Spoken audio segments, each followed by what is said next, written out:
अब रात में सोने के बाद अमाने की नींद खुलती है ठीक सुबह। कल रात को जो भी हुआ उसे एक सपने की तरह लग रहा था, जब तक वो अपने सामने फिर से नहीं देखता माहिरू को, जो अभी भी उसके बगल में लेटी हुई थी और वो उसके हाथ के ऊपर सो रखी थी। तो वो उसे उठा भी नहीं सकता था, क्योंकि उसे देख के लग रहा था कि वो बड़े चैन से सो रही है। तो वो कुछ भी करके यहाँ से हिल तो बिल्कुल नहीं सकता था। और तभी बाहर आ जाते हैं उसके डैड। अब तो मुझे लग रहा था कि इसकी बेल्ट ही बेल्ट पड़ेगी, पर वो तो उल्टा अपने डैड को ही बोल देता है कि प्लीज थोड़ा धीरे बोलिए वरना माहिरू जाग जाएगी। और वो दोनों साथ में इतना कंफर्टेबल हो रखे थे, तो उसके डैड भी अंदर आने के लिए माफी मांगते हैं और वो वापस चले जाते हैं। पर थोड़ी देर बाद फाइनली माहिरू की नींद भी खुल जाती है और वो थोड़ा पैनिक हो जाती है उसे अपने इतने पास देख के। तब वो उसे ये भी बोलती है कि कल रात को मुझे बहुत ज्यादा अच्छी नींद आई, शायद इसीलिए क्योंकि तुम्हारे साथ मुझे बहुत ज्यादा सेफ फील होता है। तब अमाने बोलता है अगर ऐसी बात है तो हम हर रात साथ में सो सकते हैं। पर माहिरू ये बात सुनकर थोड़ा घबरा जाती है, पर वो खुद ही बोलती है कि वैसे भी अब हम रिलेशनशिप में हैं, तो उसमें कोई गलत बात नहीं कि अगर हम साथ में भी सोएं, पर हर दिन कुछ ज्यादा हो जाएगा। कैसा रहेगा अगर हम हर दिन के बजाय महीने या फिर हफ्ते में बेड शेयर करें। और जब वो अपने बेड से उठ के जा रहा होता है, माहिरू भी साथ में उठ जाती है और वो उसके चीक पे एक किस करती है। ऐसा उसने इसीलिए करा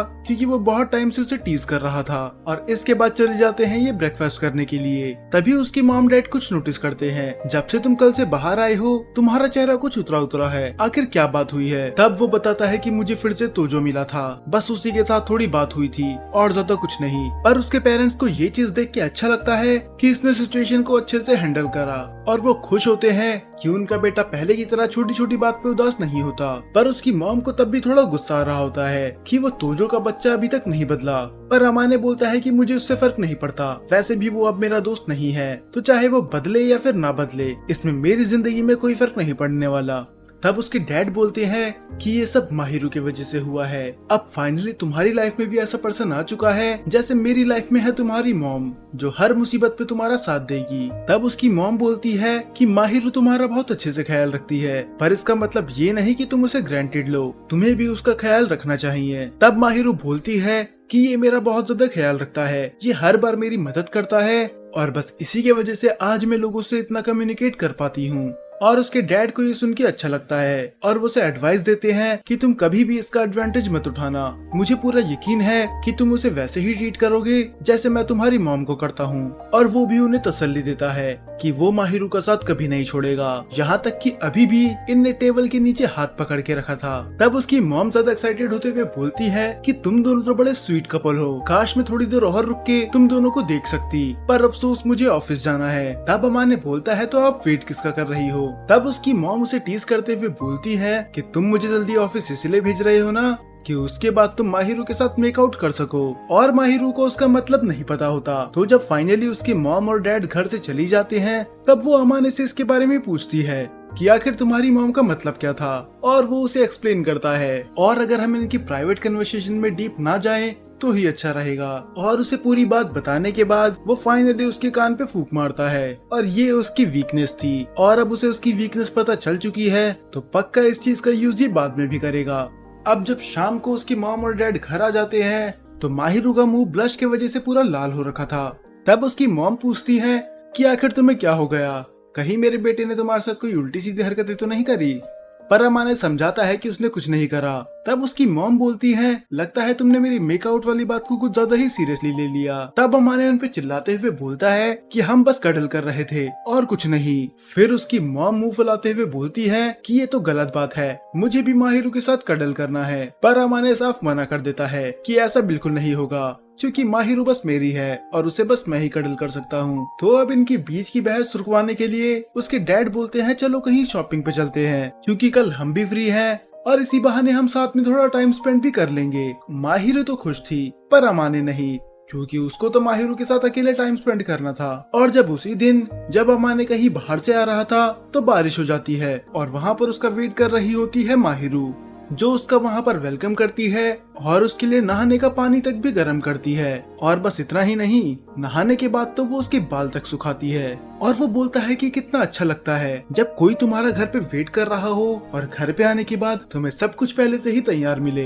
ये दोनों अभी ऐसा एक्ट कर रहे थे मानो ये शादीशुदा हैं। और अगले दिन जाते हैं ये शॉपिंग करने, जहाँ पर उसे कौन सी ड्रेस खरीदनी चाहिए ये वो पूछते हैं अमाने से, क्योंकि आखिर में देखने तो उसे वही वाला है। और अब ड्रेस की बात आ ही गई थी तो वो उससे एक सवाल पूछता है कि उस ड्रेस का क्या हुआ जो तुमने गोल्डन वीक में खरीदी थी। तब वो बोलती है कि वो मैंने अपने डेट के लिए बचा के रखी है। हाँ, मैं जानती हूँ कि हम अभी भी डेट पे ही हैं, पर फिर भी मैं वो तब पहनूंगी जब हम दोनों अकेले होंगे। तब वो समझ जाता है कि हाँ, ये हालांकि अभी भी डेट पे ही है, पर फिर भी अभी तो यहाँ पर उसके मॉम डैड भी हैं। तो वो उससे वादा करता है कि कल हम दोनों अकेले साथ में जाएंगे, बस मैं और तुम, तब तुम वो ड्रेस पहन सकती हो। पर इनकी किस्मत इतनी अच्छी नहीं थी, क्योंकि अगले दिन भी बारिश हो जाती है और माहिरू का तो पूरा मुंह ही उतर जाता है, क्योंकि वो बहुत ज्यादा एक्साइटेड थी। पर बाद में वो बोलती है कि इससे कोई फर्क नहीं पड़ता, कम से कम हम दोनों साथ में तो हैं, बाहर तो हम कभी और भी जा सकते हैं। तो ये घर में ही अपना टाइम साथ में स्पेंड करते हैं और वो उसे अपने बचपन की फोटोज दिखाता है और वो अपना पूरा दिन ही वैसे बिताते हैं। पर जब वो किचन में बर्तन साफ कर रहा था तब माहिरू अचानक से उसके पास आती है और उसने पहनी होती है वही ड्रेस।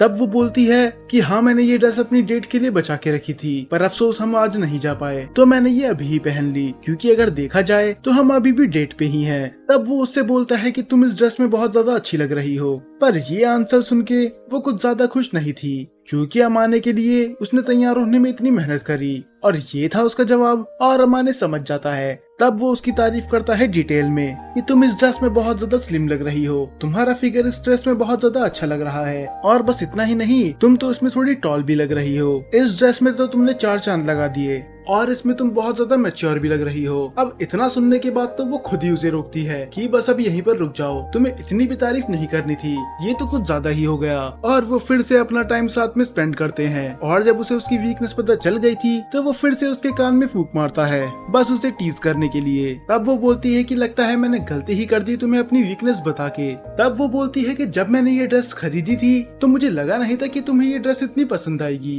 पर मैं खुश हूँ तुम्हें ये इतनी पसंद आई। और फिर माहिरू आगे बोलती है कि आज तो तुम कुछ ज्यादा ही रोमांटिक हो रहे हो, मतलब वो तो तुम 24 घंटे ही रहते हो, पर आज पहले से कहीं गुना ज्यादा। तब वो बोलता है कि तुम्ही ने कहा था ना कि ये हमारी डेट है, तो अब मुझे ब्लेम मत करो। अब वो ऐसे ही आपस में बात करने लग जाते हैं, और वो ये भी बोलते हैं कि अब उनका घर वापस जाने का समय आ चुका है। और माहिरू को यहाँ पर बहुत ज्यादा मजा आया था, क्योंकि उसके पेरेंट्स बहुत ज्यादा ओपन थे और वो उसे अपनी बेटी की तरह ही ट्रीट कर रहे थे।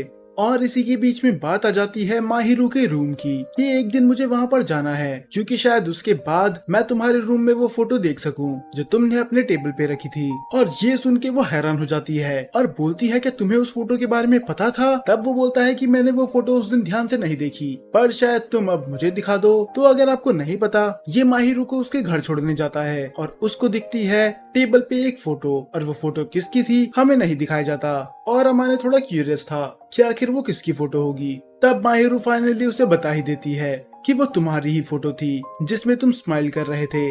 दरअसल वो फोटो मुझे इत्सुकी ने सेंड करी थी और मुझसे रहा नहीं गया, तो मैंने उस फोटो को फ्रेम करवा लिया और अपने टेबल पे रख दिया। और ऐसा इसने तब करा था जब ये रिलेशनशिप में भी नहीं थे। और इसके बाद ये फिर से किस और कडल करने लग जाते हैं। लगता है कि इनके पास और कोई काम नहीं है। और इसी के साथ ये एपिसोड यहाँ पर खत्म हो जाता है।